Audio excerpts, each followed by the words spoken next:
So I was looking at some of the old comments on one of the videos. Someone commented on one of the previous podcast episodes with just Moonopoly, and that got me thinking, if we were to create a Monopoly board with moons, what moons would occupy which squares? And Monopoly is a value-based game, right? So you have the cheaper streets, like in the British version, Old Kent Road, Whitechapel Road, and then you've got the posh ones, Park Lane, Mayfair, and then you've got everything in between. Functional squares like Electrical Company, Jail, Chance, the stations. Made me think, what moons would we assign to which squares? And how do you assign value to those moons? Do we do it on perceived value? Do we do it on value to science? Do we do it on value in terms of what resources they have? How do you think we should assign value to these moons? Well, it's how much would it cost to build a house on them? If I wanted to build and buy a house, what's the quality of the house? Oh, and then a hotel. So obviously a hotel in Mayfair is much more valuable than anywhere else. I had another way of how we can assign moons to streets, and we could do it on colours. So the two Martian moons are fairly brown and dusty, so they could be the brown and dusty streets. And they've got portals to hell, which will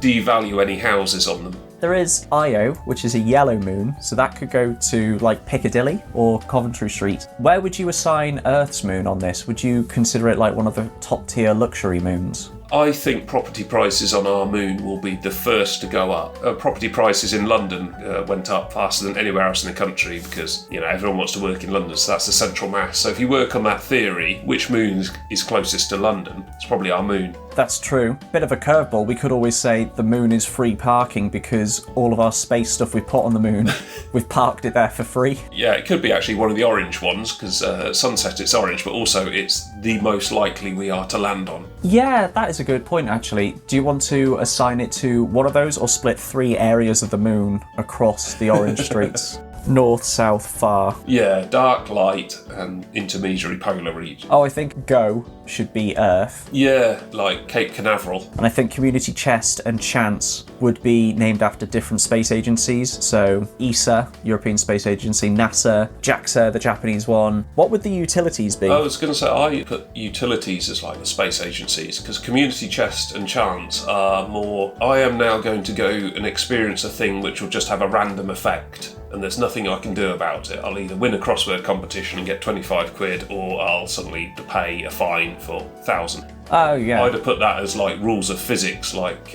solar winds or something. Random meteorites smashing into your ship, or space debris. Okay, so we'll just call it Space Chance and Community Space Chance.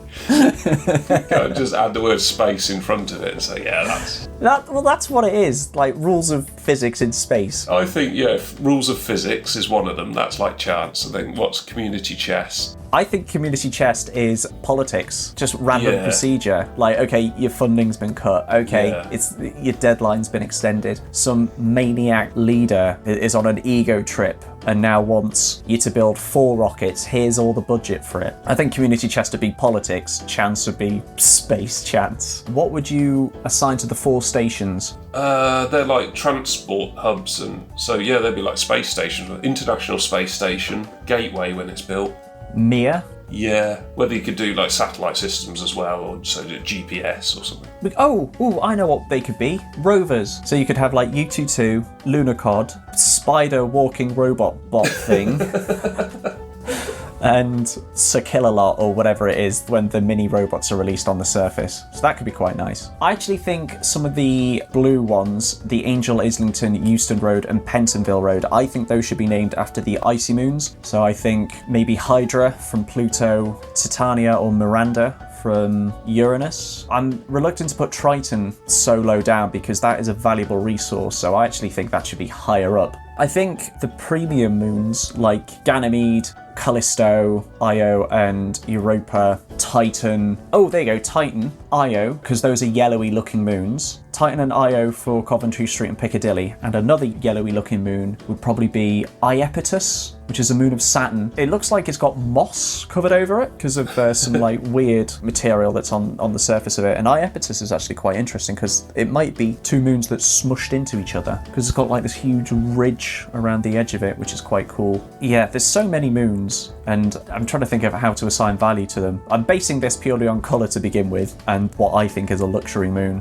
Based on what moon knowledge you have, where would you assign some of them? Ganymede and Titan, are they the first biggest and second biggest? Let me get up a list of moons by size. Ganymede is the biggest in the solar system though. I'd probably put that as Mayfair then. Ganymede, Titan, Callisto, Io, and then our own moon. Yeah, so I'd probably put those two first then, Ganymede and Titan. I actually think Europa is more valuable than Ganymede because Europa has a better chance of life on it than Ganymede does. What's got the most minerals? Good question. Because that would be the one that's actually settled and would genuinely have a hotel on it and houses. Well, you want one that's safe, that's far away from Jupiter so its radiation doesn't bombard it. So I think Callisto, because not only does Callisto look nice and sparkly, it's got an ancient surface, it's more likely to have accrued minerals, it's got ice on it so you can get water there, it's far away from Jupiter so it's still going to get bombarded by radiation but not too much. So I think Callisto is probably a good place to settle. Okay. I think, the tax ones, the luxury tax? Income tax, that should be like space debris tax, and you've put tardigrades on a moon rocket tax.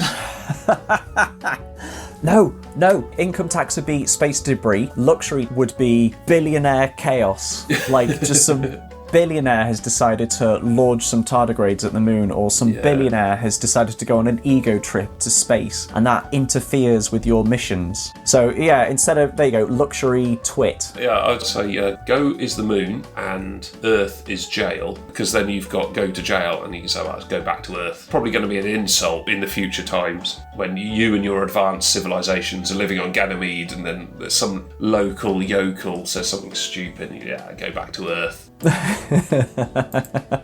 Okay, so go is the moon. The brown streets are the moons of Mars. Community chest would be Politics. Income tax is space debris. Stations are moon rovers. Chances, space chats. Space physics, yeah. Space physics. The small blue ones are the small icy moons. Jail is Earth. Electrical company and waterworks, those are like NASA, ESA, JAXA. What would the pink ones be? Pink moons. I think those would be like low value moons but are still interesting. So like Daphnis is like a shepherd moon. I think they'd be the ones that are just purely gas or something that you just can't build on anyway, but I think they're too small to like build infrastructure on. So some of those like small tiny moons like yeah. Philo-Frozeny or Dia. Yeah, so some of those like small rocky moons, those are the throwaway ones. But then Bow Street, Malabar Street and Vine Street, those ones are close to Jupiter, have some value. Like Metis is a perfect place to like build, not human infrastructure, but infrastructure so you can go and orbit the planet. Then you've got Rhea, which is a very nice looking moon of Saturn. You get a nice view of Saturn, not too far away. It makes a good place for a holiday home. So Rhea could be a good one. Hello, Future Andy here. I stupidly forgot to assign another moon to the orange street, so I'm going to assign Pandora because it is a shepherd moon and it is a damn good moon. How about the red streets? Oh, what did we say for free parking? Good point, yeah. Free parking is space. Yeah.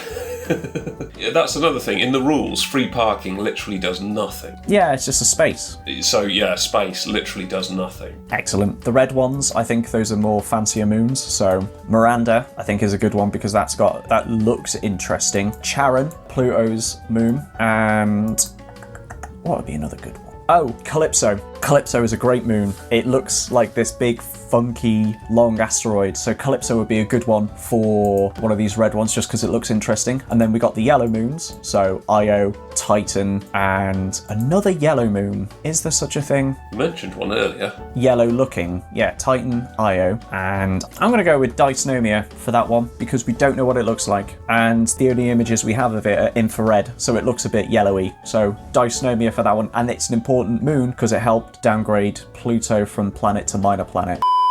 Hello, Future Andy here again. Yes, I know I forgot about Iapetus the moon because I mentioned it before, but I'm actually going to assign this to one of the green streets because I said it had moss on it before, and moss is green, therefore it kind of belongs on one of the green streets. Bye! And then we've talked about the luxury moons, such as the Galilean moons, Ganymede, Callisto, that kind of thing. And yeah, that's Moonopoly. I should really consider putting this into practice and making my own Monopoly board for it. Yeah, I think you can get your own custom ones, can't you now? Yeah, you can. So leave a comment if you would be interested in some Moonopoly, and I can start putting some actual thought into creating the board.